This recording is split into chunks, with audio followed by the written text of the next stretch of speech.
Hi, welcome to Hey Parents, Let's Chat. I am Jess Hunt, and today we're going to be talking with my friend Lisa. We're going to be out on the lake, and so I hope that you don't find the movement of the boat too much, and I hope it doesn't give you any motion sickness. It was such a beautiful day, and the boat is like her second home, so that's where we met.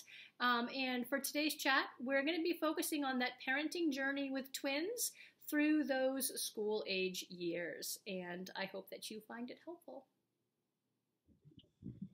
Hi, I am sitting with my friend Lisa, and we're talking about how to survive parenting with twins. And for this video, we're going to spend our time really talking about those school-age years. It is just an absolutely beautiful day, so we're spending the day on Lisa's boat. You might hear boats in the background and the water lapping against the boat. But we certainly do hope that you enjoy the scenery because it's absolutely gorgeous out here. Yes. And so let me just have Lisa introduce herself. Lisa, tell us a little bit about you and your twins. My name is Lisa. I have twins. They are my only children. And I was able to stay home with them up until they were about 13 years old. And then I decided to start working full time. And it was very enjoyable being home with the children. And here I am now. Yeah, telling us a little bit how you survived. Correct. And so let's talk about the survival of those school-age years, because there's so much that goes on as the kids are growing up. They're more independent. They're testing boundaries. They're dealing with social issues at school. They're dealing with academic issues at school, the pressures put up on them. Let's just first start out with some of the simple things, like going into school. With twins, did you dress them the same? Did they want to dress similarly? Yeah, Did you put them in the same classrooms? How did you handle some of those I things? never dressed them the same. I thought they had their own individuality. I wanted them to express that. I really didn't dress them the same. And I separated them in their classrooms because I wanted them to be able to have their own groups of friends and own sets of friends and not actually rely on each other. And you could see that there was one child who relied on another for certain things. My daughter relied on my son socially, and my son relied on my daughter educationally. So if they were in the same classroom, they would have been in the same, I don't want to say rut, but the same thing. They needed a little jolt, and they needed to be able to handle those issues on their own. Wow. Yeah, that's pretty important, Yeah, isn't it? And did you start that right off the bat in kindergarten? Did you wean them off it by having them in the same class for the first couple of years, then weaning them off it later? How did you handle that? Right off the bat in kindergarten, we started. They started in separate classrooms. They had separate teachers, and the classrooms were right next door to each other. They would get to see each other as the day progressed.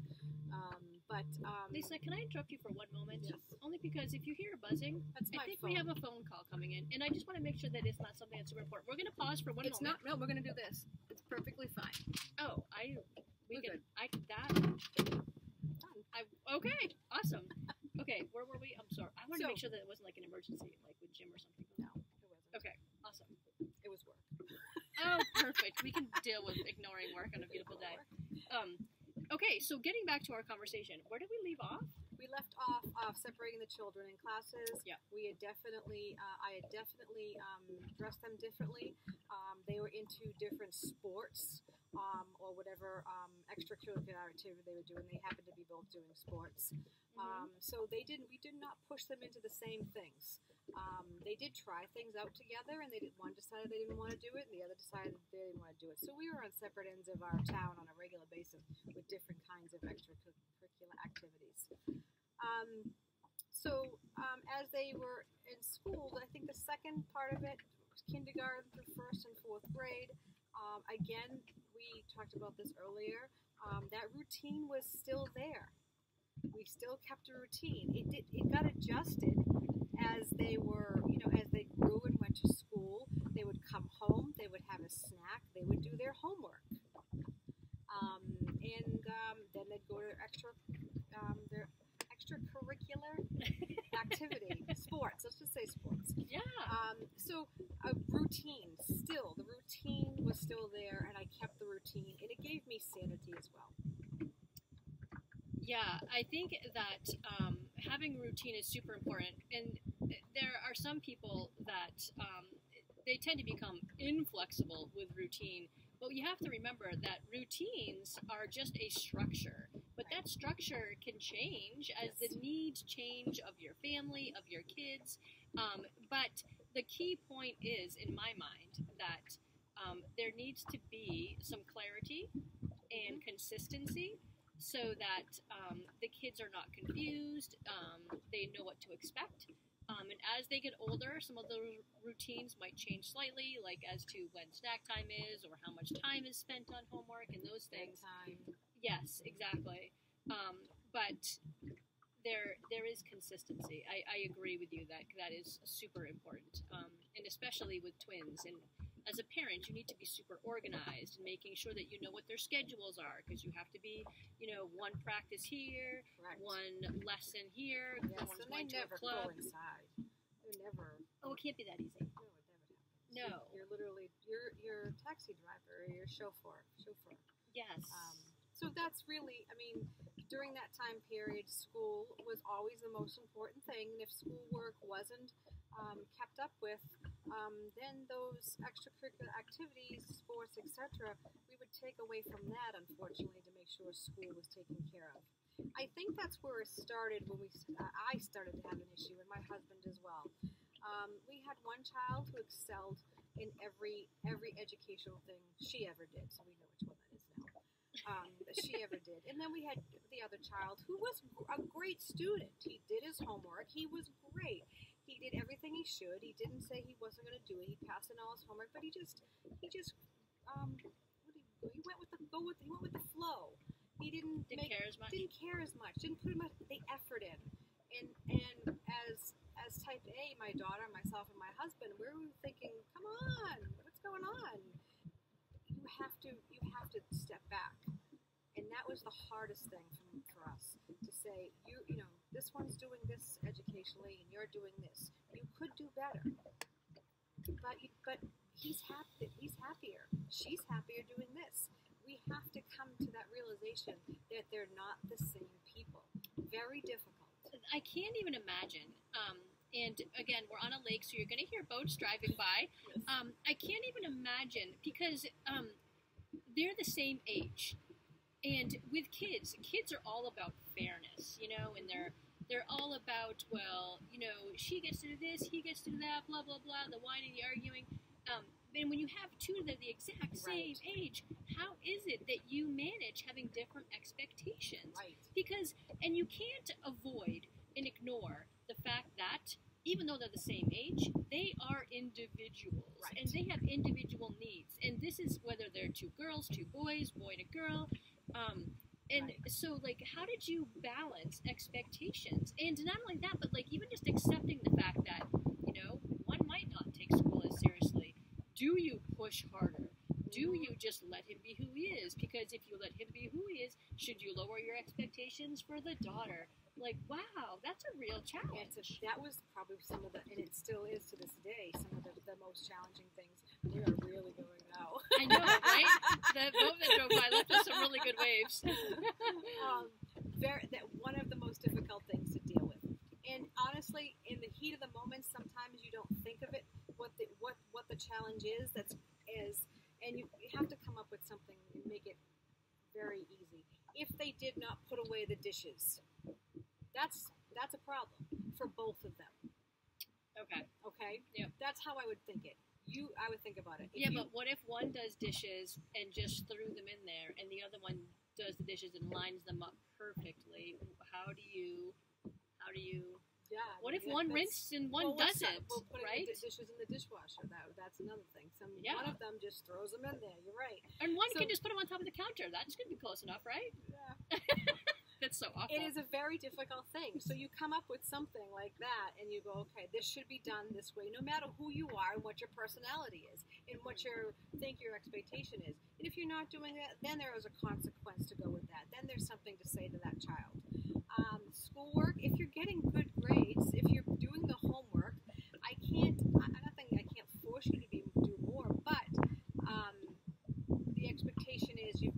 our expectation is you've got the work done, it's been done in a timely manner, and you've done it correctly. That's the difficult part, is making sure that you can walk away sometimes from the fact that you knew this child that they could have done better. And just accept it for what it is. It's very difficult to do. When it comes to behavioral issues, like I said, either child, if they disobey, if they disrespect, doesn't make a difference. I don't care what your personality is. Those are issues that are going to be taken care of on the same level for both. And so there was the fairness piece. That's right. Beautiful. Yes. It gets muddied. It is difficult. It's not like, you're just talking about the dishes, and I'm like, yeah, she's right. I mean, everything gets a little bit muddied. And they know it, and they get in those cracks, and they try to break them. Yeah. They know it. Especially, it's funny, especially the same age, because you're, as having singletons, and having, one older than the other, even albeit a year or so, that is, you have that right away. He's older. Yes. Yep, no doubt. When you get to be 12, you get to do this. No doubt. This happens. That luxury was never there for me. It's 2 minutes, not a year. You can't use that card. Yeah, and that's, again, where consistency is going to become super important. Right. And it's going to minimize the whining and the arguing if you are just consistent with the expectations and the consequences. And, of course, following through, which, regardless of your age, is always going to be super important. If you are going to say, if you're misbehaving at the beach, we're going to need to go home. If they start misbehaving, then, you need to go home, and you have to follow through on that. You have to follow through. Yeah. That's the most difficult thing, because, one parent's going, oh my God, they're not going to have, what did they have, the leapfrog or the DS. They had DSs. Oh, yes, of course. That child is not going to have the DS for a week. That's on me. Now I have to suffer through that. Ugh. Yes, taking away the video games. I remember taking away the TV, and I remember literally sitting in the kitchen thinking to myself, why did I ever do that? Right. Because I've just punished myself, as they're now, bugging me while I'm trying to cook dinner. And so you really do, with all consequences, whether you have twins, whether you have different ages, 5 kids, 3 kids, 2 kids, be very thoughtful of the consequences that you give your kids, and follow through on them. Be prepared for it. We've been at the beach, you and I together, and I've packed up and we're gone. Oh, yeah. And I'm like, I want to spend the day at the beach. I know. I absolutely remember those days. And, I absolutely remember. And there were times where I was like, I needed time at the beach to sit and chat with my mom friends, because that was part of my survival growing up, is I really needed to have those conversations with other moms so that I could hear, okay, what I'm doing is okay. I am not going insane. I might have just had a DHS moment as I kicked my kid out of the car for kicking me in the back of the seat. And that I'm not the only one that's gone through that with my kids. And so that was a lot of therapy for me. And so when the kids, did start whining or being disrespectful or fighting or arguing at the beach, and I was very clear that if you were going to yell at me at the beach, we were going to head home. Yep. But did we ever really want to?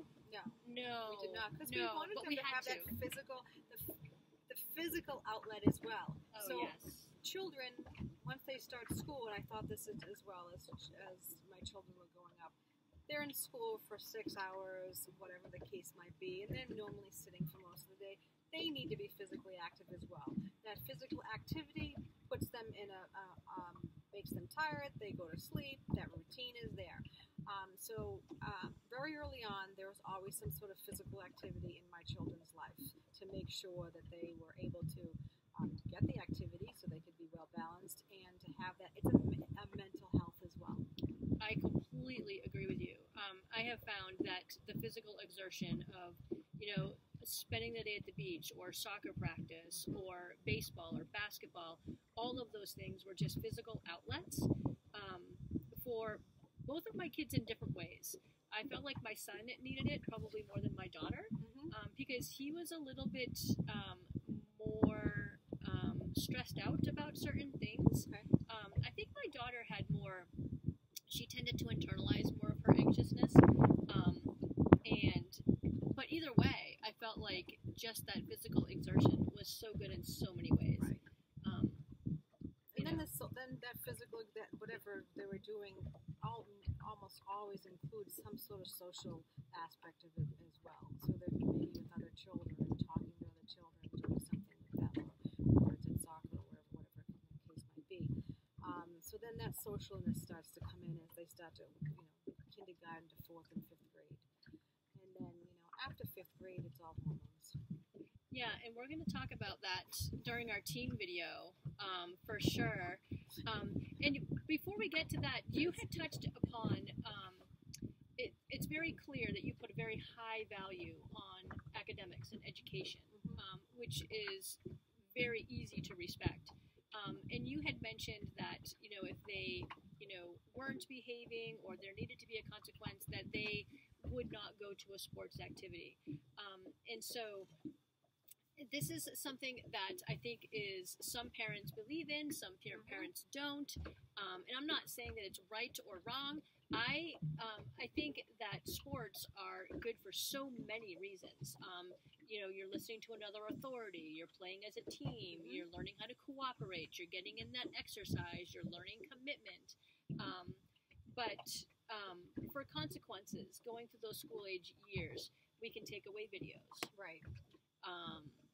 We can send them to their room. Right. And can you think of any other consequences? You chose to take away sports. I'm going to tell you why. Oh, this is part of the conversation. Like, I'm curious. Yes, I'm definitely going to tell you why. For mostly what it had to do was mostly my son. Because my daughter knew what to do not to get these consequences. He did not. And wait a minute. He probably knew. He probably just didn't care. He didn't care. There we go. But when it came to the sport, he definitely had such a adverse reaction to not going to the sport that it would help him to behave. But I also did this for my own personal benefit. Honestly, that I didn't have to take him to the sport that day.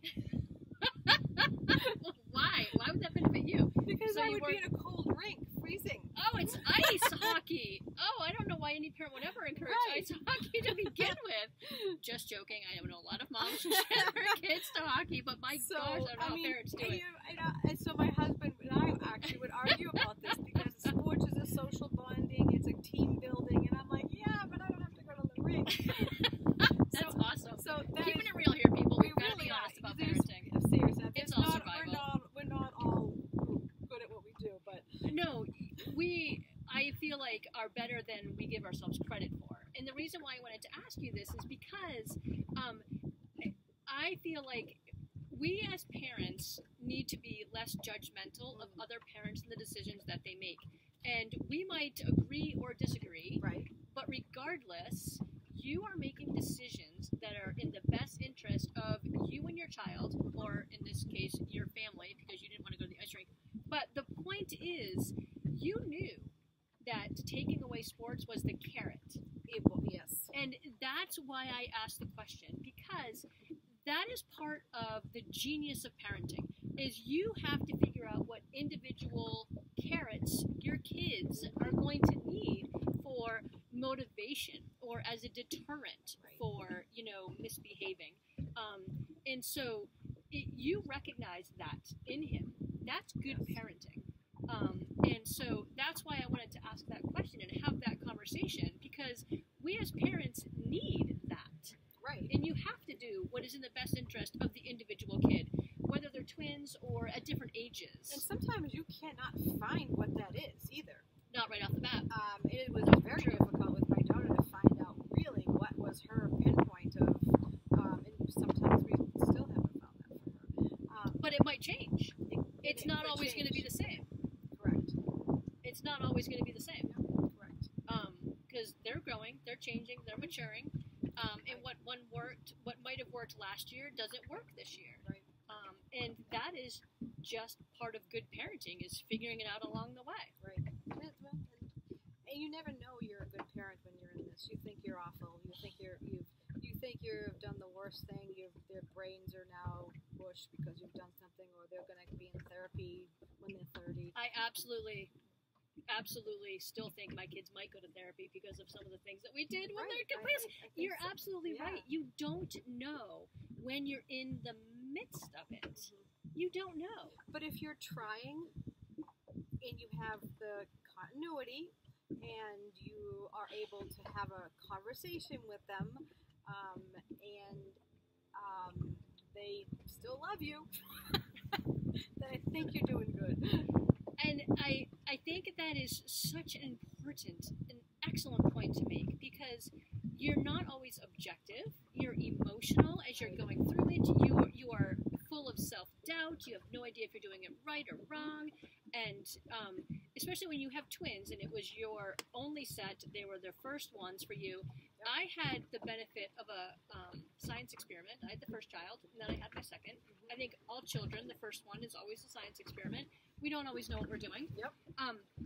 Again. But I know, right? But you had it at the same time. Right. You didn't have the benefit of a firstborn and then a secondborn. Wow. Yeah, you might want to hold that for a minute. The laptop's actually moving. I'm like pointing at it. That's okay. Right, It's all good. It's all in the right place. But so when you are like in the emotional roller coaster of parenting and you're going through the self-doubt and you're not sure, if you take a step back and take a deep breath and think to yourself, am I doing what is the best interest of my child? Am I doing what is in the best interest of our family? If you can fall back on those two questions, then you know you are on the right track and your kids will be okay. Because we went through a ton. All parents do. And now that our kids are in college, because yours are 19, mine are 20 and 22, they are amazing young adults. I believe our they children really are. are. Yeah, they really are. But we didn't know that. We didn't until now. I think also when you're in that situation with those two indicators that you just mentioned, if you're not following in that realm and you think you were in the heat of the moment, you can go back and apologize to your children. You can say, I was in the wrong. I did something wrong. I am sorry. I probably should have done this. I've done that more times than I can count. Because there are times when it was not the right thing. And I have told my children that I'm sorry. I will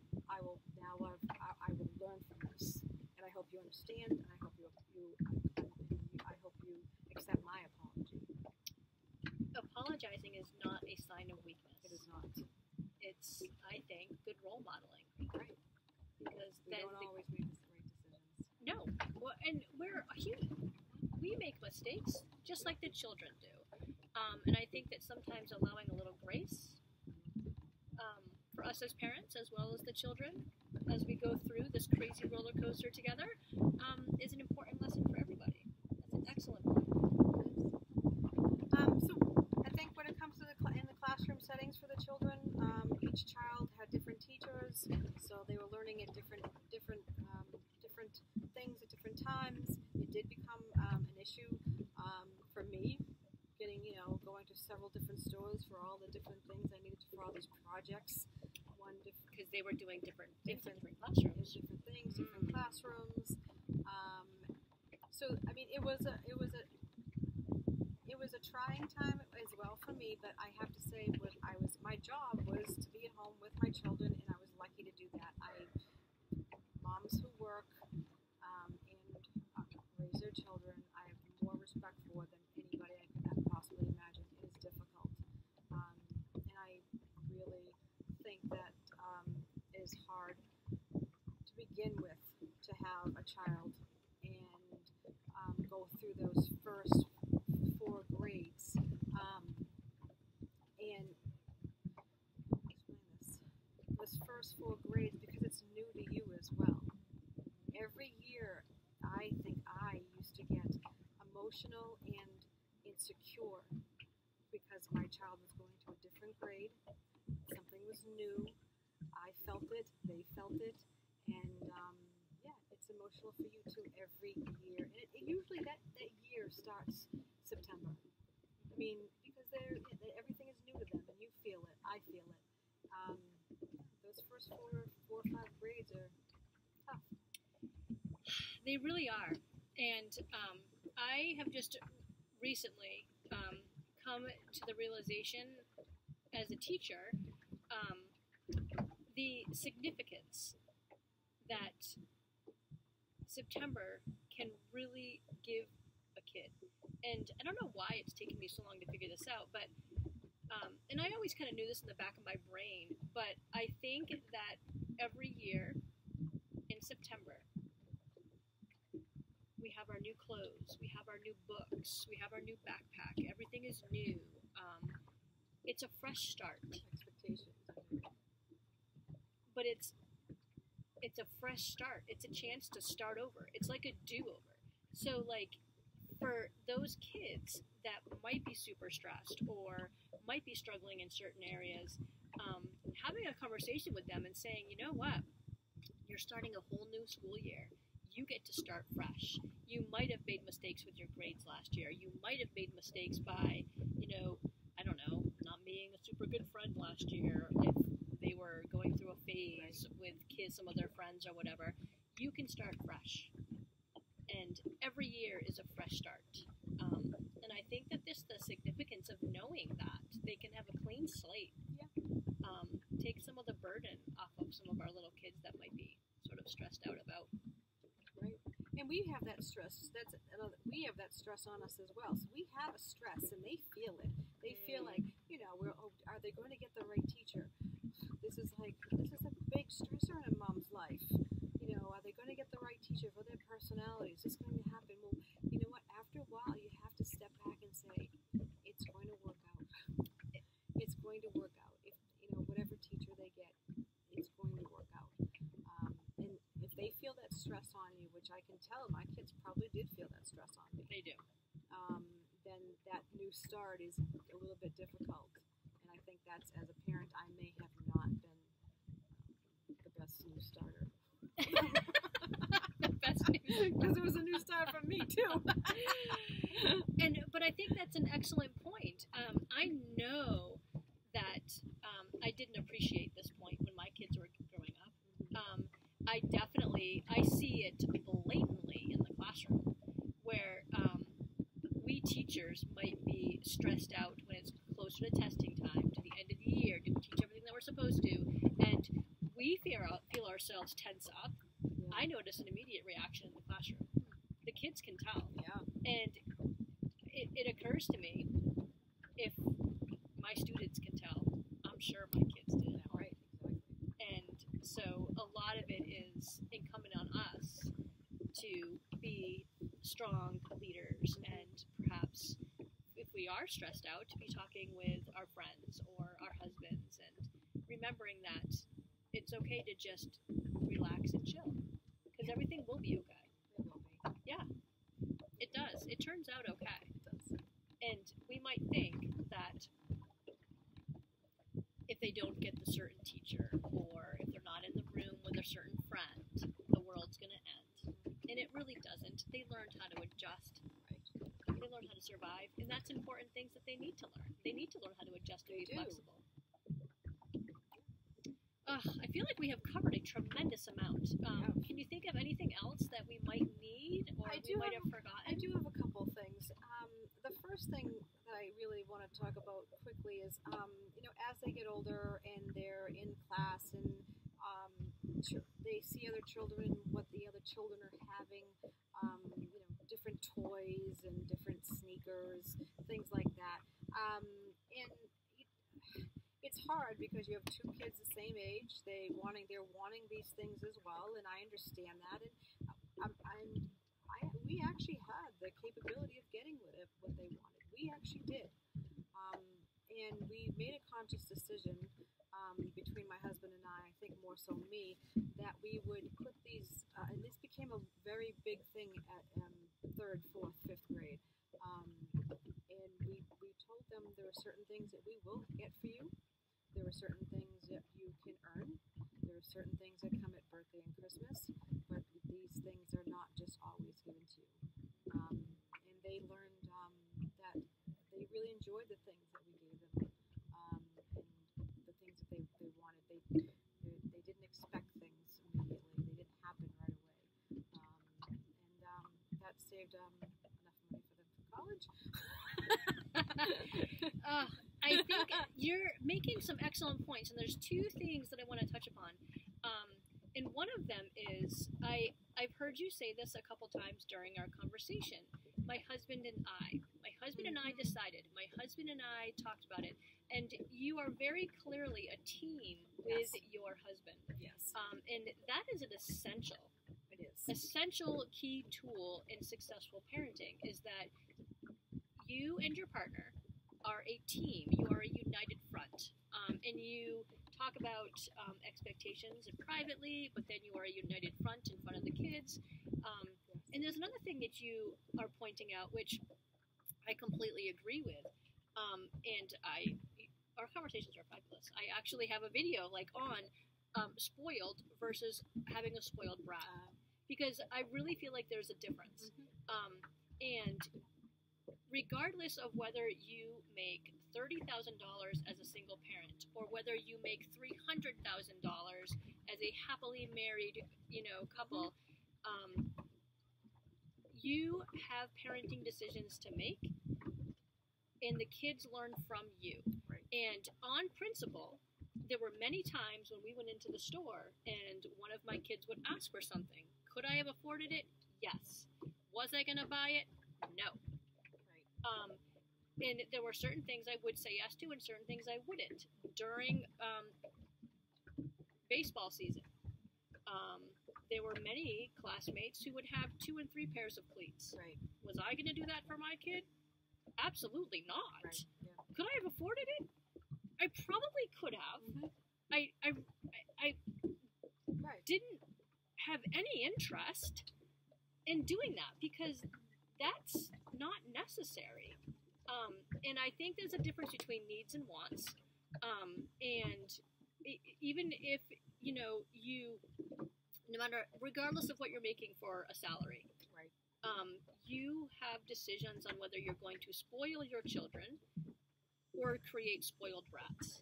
You're spoiling your children by making sure that they always have what they need. Right. But you're not creating spoiled brats who are getting everything that they want all the time. Right.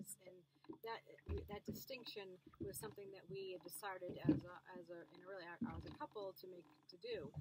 It became, as a twin issue, a little bit more difficult because you have certain things that one child does, certain sports, certain activities, things like that. It just feels like sometimes one child is getting more than the other. And that is tricky. So that led into the fact where it's really difficult. That's tricky. That, one child is getting a lot more attention at certain times of the year for certain things, sporting events, etc. And that becomes a little bit tricky, and you really have to try to deal with that as best you can. Did they understand, and did they see that it eventually it all evens out? Were they mature enough to see that and understand it and appreciate? My son, no. So we'll just go back to the boy-girl thing. My son did not mature as quickly as my daughter in that capacity. She started to realize certain things and how much certain things cost when it came to him, and she would be on it like that. And she was right. So we would have to figure out something to even things out. He really didn't. So he didn't really care. Wow. He didn't care. But it was very difficult. So that is definitely something with twins. It's very hard to. Gets muddy. Gets muddy. It's muddy. That's it. Muddy. But again, it all works itself out in the long run. And again, you fall back on, are you doing what's in the best interest of your kids? Are you doing what's positive in the best interest of your family? No matter what, it will work out. It will. So, we have covered a tremendous amount. We This did. has been fabulous. A Is lot. there anything that we might have left out, that we forgot? We talked that- about the education and their learning curves, social, and activities. And really, that's really what it is. That's what you're going back and forth with for several years. Yeah, absolutely. Well, thank you so much for Thank this you. I love conversation this. and taking the This is time great. to do it. Appreciate Awesome. you too. Great, thank you. So that was my chat with Lisa during the school age years for twins. I hope that you got some good information from it. And I know that I found the discussion to be pretty thoughtful, pretty packed full of information. And I hope that you got some good information from it. As always, if you find value in our videos, go ahead and hit subscribe. If you have a friend who has twins and could benefit, make sure that you share these videos. Definitely hit like, follow us, all of those things show support, and it is certainly appreciated. So until the next time, you can make sure that you add comments to any of our comment sections, no matter where you might see this video. You can always go to HeyParentsLet'sChat.com where you can add comments and find these videos. And until next time, I thank you for joining us.